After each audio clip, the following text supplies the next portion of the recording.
Welcome to the Underground, the Steel City Underground, the black and gold standard for Pittsburgh Steelers coverage. Now, here's your host, Mike Pelaia.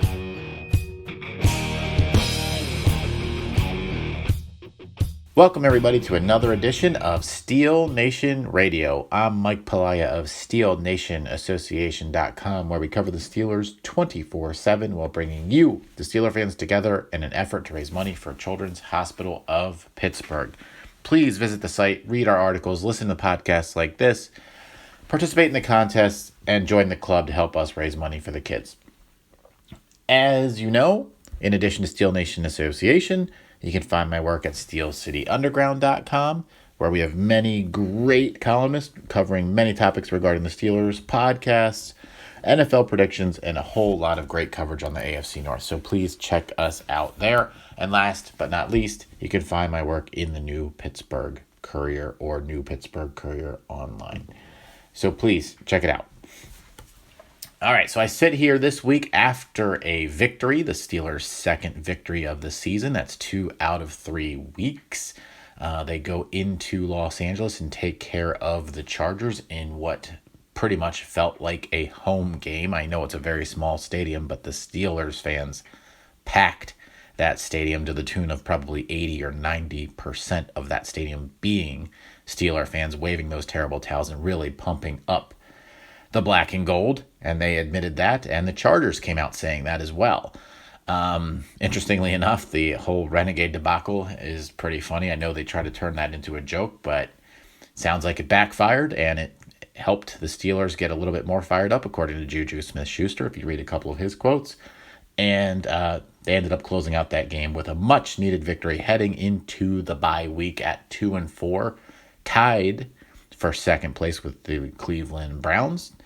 2 games behind the Ravens, although we will call it 3 games just because of the loss head-to-head for right now. They can even that up at the last game of the year if things are still tight. But very much, surprisingly, alive in the AFC North right now through the first 6 weeks and heading into a bye week where hopefully some of these guys can get healthy. One guy who won't, unfortunately, at least not immediately, is Stephon Tuitt. As I'm sure many or all of you know at this juncture, Tuitt is out for the year. He played a handful of snaps in the first quarter against the Chargers before tearing his pectoral muscle, and he is done.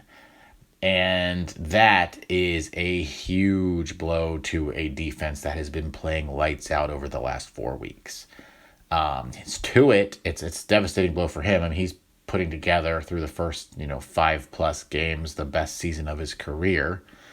Very big force right there for the Steelers on that front line, and that is going to be something that they're going to have to figure out over this bye week as to who will replace him. No one's going to fill in those shoes, but who can at least fill in part of that gap that he is going to leave, because this defense, and I wrote about it earlier this week, this is the defense we've been asking for, people. I have been all over Keith Butler for the last 2 or 3 seasons. I've definitely clamored for him to be fired many, many times. And I stood by that. And, I'm not going to regret saying that in the past. But over the last month, since the arrival of Minkah Fitzpatrick, which, I'll give that some of the credit to this, but, I cannot take away from what Keith Butler has finally put together over the last month. This defense is playing like the defense Pittsburgh has wanted, like the defense Pittsburgh deserves. They are getting after the quarterback. They're fast. They're aggressive. The secondary is making plays. They're creating turnovers, sacks, rushing the quarterback. I mean, they're getting after the ball. They're stuffing the run. Vince Williams is a force up the middle. TJ Watt is just a beast in general. Tuitt has been playing well. It's been nice to see Hayden out there and Steven Nelson before he missed this past week. Cam Sutton is now stepping up. And, of course, Devin Bush is just a monster in my opinion. I know I may be a little biased, but the leading candidate for Defensive Rookie of the Year. He's already created a couple of interceptions, fumbles, scored a touchdown. He's got a sack. He leads the team in tackles. He is the replacement that they have needed for the last couple of seasons for Ryan Shazier. Unreal how he's played so far. And then Bud Dupree. Bud Dupree, who up until now has been, in my opinion, a complete bust, is playing pretty well lately. He's actually making plays. He's actually getting to the quarterback. He's kind of been good. Whether or not that means he's here next year, I don't know. But they're paying him $9 million this year. They picked up that option on him, and I did not like when they did that for $9 million this year. But right now, it looks like they made a good decision. And I've been pretty pleased with his play because I didn't expect much out of him, to be honest. But I'm definitely happy with what he's done. I'm definitely happy with the way the defense has played over these last 4 weeks. I was having some questions after those first couple. But since Fitzpatrick has been here, hey, this thing has turned around, and it's turned around nicely. And they showed it again in Los Angeles. Offensively, it was really nice to see them use James Conner more. It was really nice to see James Conner be effective when they used him. He had some good runs. He had a nice touchdown catch out of the backfield. And he was very impactful. And in a game where they were starting Duck Hodges, their number 3 quarterback, as you all know at this point, that's what they needed. The offensive line stepped up. Connor stepped up. I was really, really happy with Benny Snell. Quite frankly, I thought he had a hell of a game in his first significant action of the year. And it was exactly what they needed. And I've been all over Fickner for weeks now. I've been clamoring for him to be fired.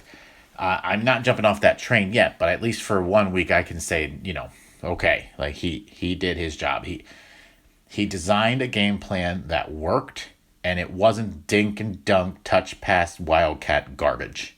It was legitimately something that worked, and it was designed for his third-string quarterback to go out there and start and make plays where necessary, but all running through James Conner first, which is exactly what I had said I wanted. Not that they listened to me, but that I wanted when I was leading into my preview of that game. And they did it. And Hodges, to his credit, I felt like he played a really good game. He did exactly what he was asked. He completed enough balls. He threw for about 132 yards, I believe it was. Touchdown pass, 1 pick. Not even going to blame him on that one. He distributed it around a little bit. They didn't ask him to go deep too frequently.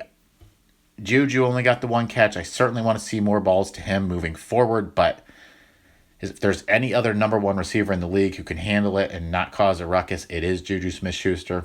The guy is amazing. Side note, I don't know if you've seen him on Twitter or his YouTube channel. I don't know where it was now, but he went around to a Dick's Sporting Goods somewhere in the Pittsburgh area and signed maybe 6 to 10 jerseys and hid them back on the rack. He streamed it live. It's just a cool thing. Juju's a cool guy. Like, he's not selfish. He's out there for the win, not for the stats, unlike somebody else we know who was there the last several seasons. And he just wants to see the team win. And he had 1 catch for 7 yards, and he didn't moan one bit. He didn't moan one bit because they won the game. Now, moving forward, I do think that Juju Smith-Schuster needs to get 7 to 10 catches in a game. He needs to get his yards because this team needs to spread out and open up a little bit more. Can Hodges do that? I don't know. I'm very happy with what he did. I think he managed the game well. I thought he handled a couple of bad snaps very impressively. Marquise Pouncey actually mentioned that. He actually compared him to Ben Roethlisberger on that, if you recall, that 1 bad snap that went on the ground between his legs. He picked it up and eventually threw it away. Great play. Can he do that? I don't know. I don't think it's going to matter because I don't think he's going to have to start anymore unless Rudolph goes down again. I think Rudolph, after the bye week, will be back and ready to play on Monday night against the Dolphins. And that's the way it should be. Yes, I like Hodges. I think he proved that he can be, a second or third string guy and come in that emergency situation and deliver. But at this juncture, I'm not ready to say there's a quarterback controversy in Pittsburgh between Rudolph and Hodges. Now, I did run a poll on Twitter just to kind of see how the fans were seeing it after Hodges' play. And it was 80% in favor of Rudolph, 20% in favor of Hodges. I actually thought it would be a little bit closer than it was, but that's the right call. There is no controversy right now. Rudolph is still got a much bigger upside. He's still more talented, and he's going to be the guy that can distribute it out to the wide receivers. Hodges, I like him on the team. I think he did a good job. I like him being the backup to Rudolph. I'm fine with that. But this team still needs to look to Rudolph as the guy for this year and beyond whenever Ben is done, whether it's after this season or, after the next couple of seasons when his contract is up. So that's where that should be. Now, the good news, as I mentioned, is the Steelers, well, they're not going to lose this week. They have a bye week. And then they've got a Monday nighter at home against Miami coming up after the bye, so they get a little extra day there. And they get a team that's terrible and will probably be winless coming into that game. And I see that as a victory, moving them to 3-4 before a home game against the Colts, which is very winnable, putting them at 4-4 in my opinion.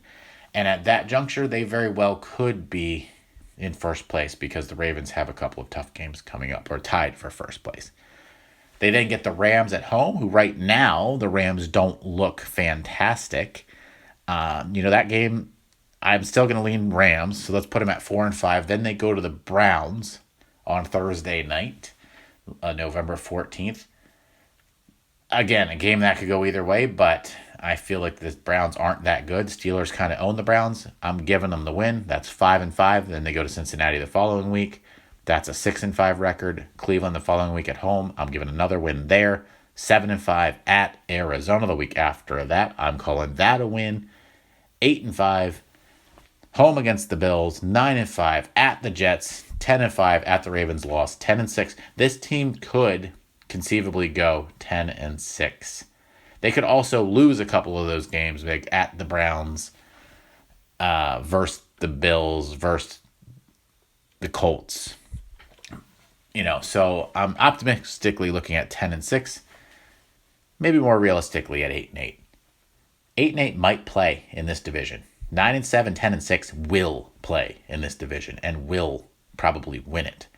So it's amazing what a week can do. I'm definitely riding this high of the defense. I'm a little concerned about Tuitt for sure, how they're going to replace him since he's out. But I see a lot of winnable games here. Now, do I see anything happening in the playoffs? No, absolutely not. I don't.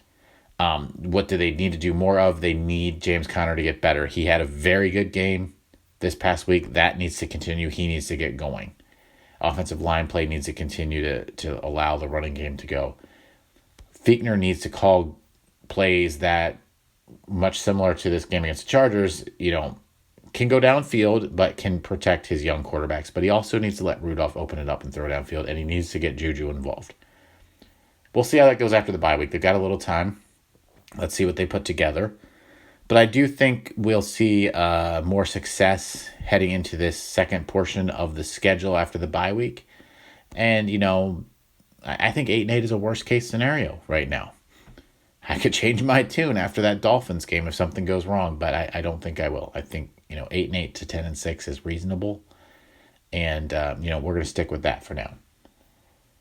So, good win, impressive the way they played on the quote-unquote road. We'll take it for sure. The Chargers, I thought they were better than they probably were. I definitely thought the Chargers were going to win that game. I was obviously wrong.